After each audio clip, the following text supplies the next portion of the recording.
The next type of process we're going to look at is an isochoric process.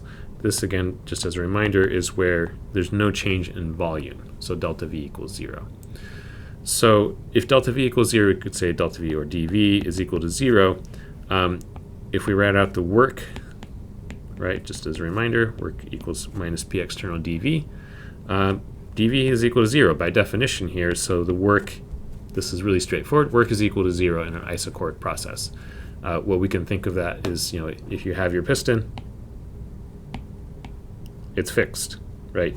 This part doesn't move. So you can push on it, you can heat it up, you can cool it down, but nothing's going to change the volume by definition, right? We have fixed the volume. So there can be no work done on or done by the system. Any exchange in energy is going to have to be just from Q. So we can say that delta U equals Q plus W, but W is equal to 0. So in an isochoric process, we know that the internal energy, change in internal energy, can only occur from a heat transfer. Now we'd like to be able to put a value on this, have an expression that we can actually use. And what we need then to know is what's the relationship between heat and temperature, right? How much heat does it take to change the temperature of the system? And we call this the heat capacity of the system. Different things heat up at different rates, even if you put the same amount of energy into them. So for example, it takes a lot more energy to, say, boil water than it does to boil most other liquids. Water has a very high heat capacity, but say something like methanol would have a lower heat capacity than water does. You have to put more energy into it to get it to actually raise its temperature.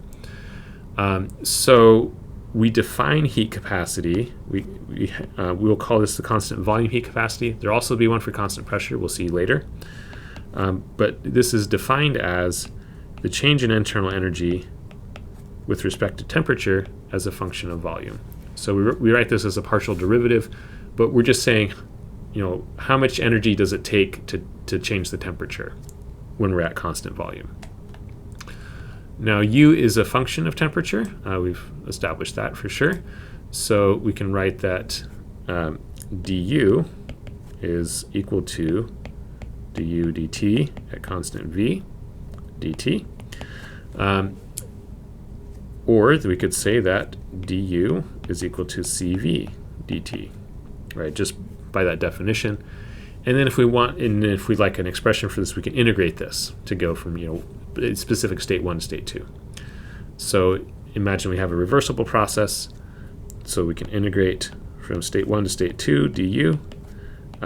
So we'll integrate from T1 to T2 CV dt, which will give us CV times T2 minus T1, or delta T, CV delta T. So essentially our change in energy is going to just depend on a change in temperature, and that change in temperature depends on the heat capacity of our system. So this is a generic heat capacity. We will often in the future look at molar heat capacity, where what's the heat capacity for a specific amount of substance, but in this example we're just considering what's the heat capacity of the entire system all at once. So that gives a way to write out delta U for this. So we know that delta U equals CV delta T, and then therefore Q is equal to CV delta T. And again, this is our constant volume process. So this gives us a way to write out work, change in internal energy, and heat for this type of process.